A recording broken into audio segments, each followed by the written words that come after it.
بسم اللہ الرحمن الرحیم نحمده ونصلی ونسلم علی رسولہ الکریم اما بعد۔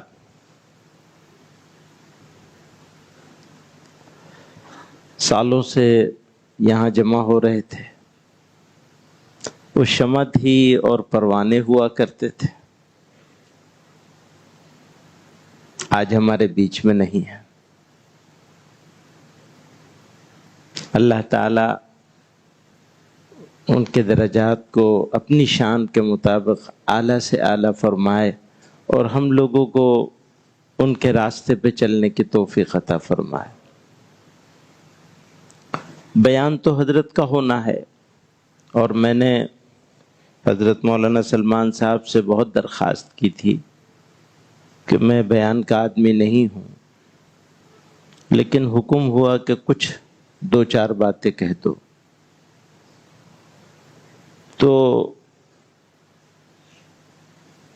حضرت رحمت اللہ علیہ کا سفر ہوا تھا ہندوستان کا۔ اس سفر کے لیے میں حضرت کو دعوت دینے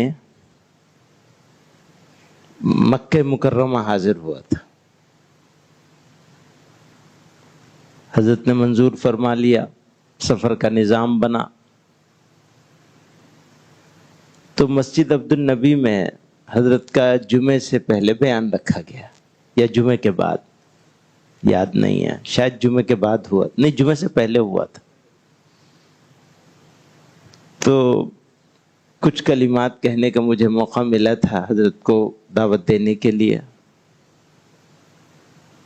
تو میں نے عرض کیا تھا کہ بر صغیر کے سب سے بڑے شیخ ہیں۔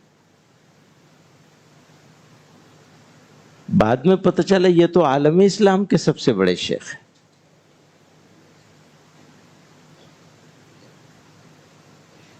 بہرحال اللہ میاں کا نظام ہے ایسے ہی۔ اور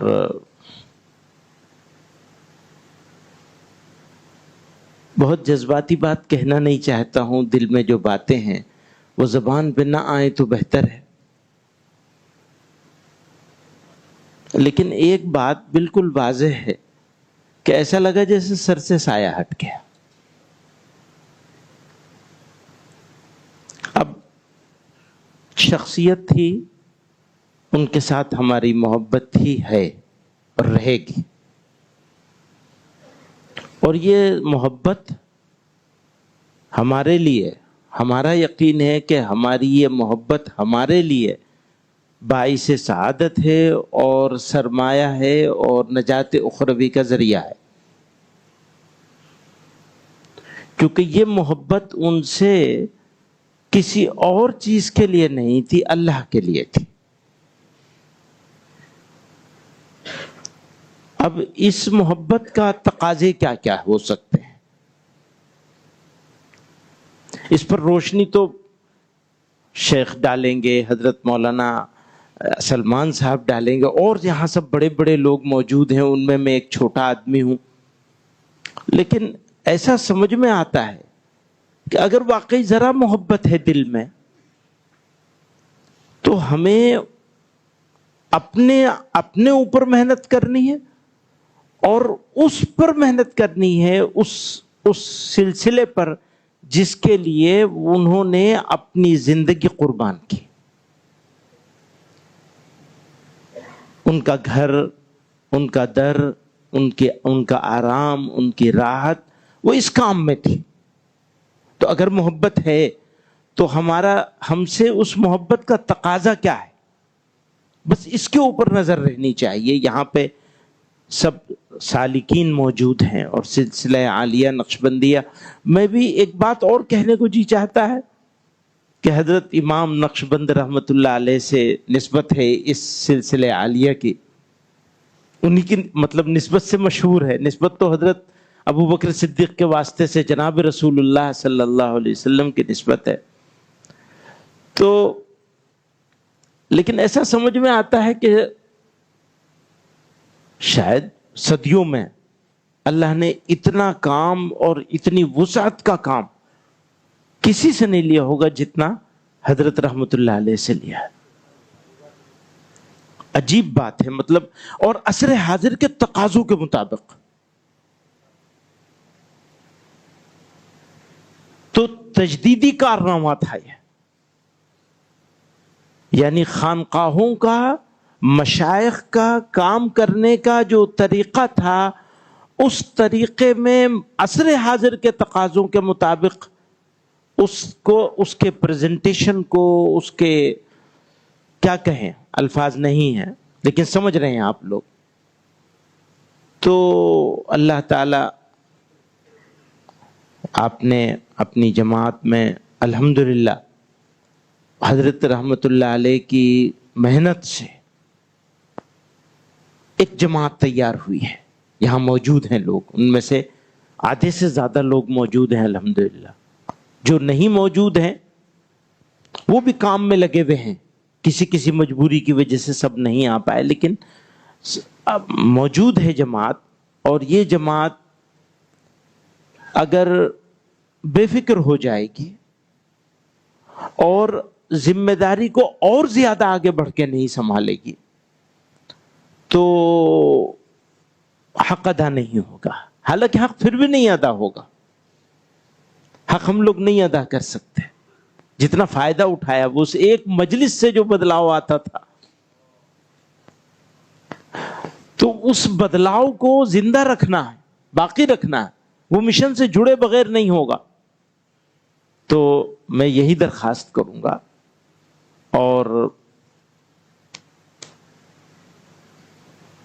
حضرت تھانوی رحمت اللہ علیہ فرمایا کرتے تھے، بھائی کسی کو اپنا بڑا بنا کے رکھو.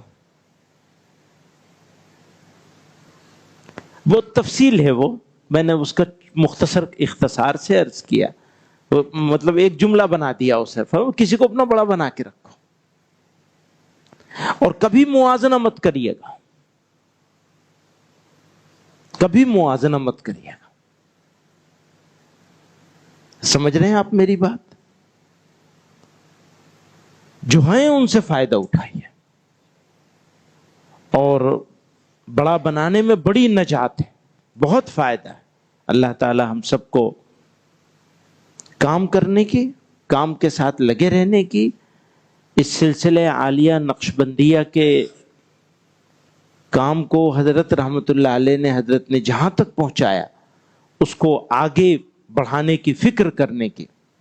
اور یاد رکھیے، اگر آپ لوگوں نے، ہم لوگوں نے دل پر کام نہیں کیا، ہم یعنی میں دنیا کے حالات کا تذکرہ نہیں کرنا چاہتا ہوں، لیکن جس طرح کی صورتحال ہے آپ ہم سے زیادہ جانتے ہیں. جو چیز ہمارے ہاتھ میں نہیں ہے، ہمارے قابو میں نہیں ہے، اس کے اوپر تو ہم ہمیشہ متوجہ رہتے ہیں. اور جو چیز ہمارے اختیار میں ہے، جہاں ہم کوشش کر سکتے ہیں، اس کے بارے میں فکر نہیں کرتے. تو میں بہت عاجزانہ درخواست کروں گا. یہ پچھلے 2 مہینے پہلے ہم لوگ بیٹھے تھے، 1.5-2 مہینے پہلے، تو یہی بات ہو رہی تھی کہ بھئی اگر صحیح خراج عقیدت پیش کرنا ہے، ہم بدلہ نہیں دے سکتے ان کے احسانات کا. تو اگر کچھ محبت ہے، جو یقیناً ہے کہ آپ لوگ جان مال کی قربانیاں دے کے یہاں جمع ہیں، تو محبت ہے، تو اس محبت کا اظہار کا بس ایک ہی طریقہ ہے کہ ان کے مشن کو مضبوطی سے پکڑا جائے اور امیر بنا کے رکھا جائے. میں امیر کا لفظ استعمال کر رہا ہوں، رہبر، رہنما، مرشد، جو چاہے کہہ لیں. کسی کو، جیسے حضرت نے فرمایا، حضرت تھانوی رحمت اللہ علیہ نے، کہ کسی کو اپنا بڑا بنا کے رکھو. تو اللہ تعالی بڑوں کی موجودگی میں جو چھوٹے تھے، اللہ تعالیٰ نے انہیں بڑا بنایا ہے. اللہ تعالیٰ ان موجودہ بڑوں کی قدر کرنے کی توفیق عطا فرمائے اور جوڑ کے ساتھ کام کرنے کی توفیق عطا فرمائے. وآخر دعوانا ان الحمد للہ.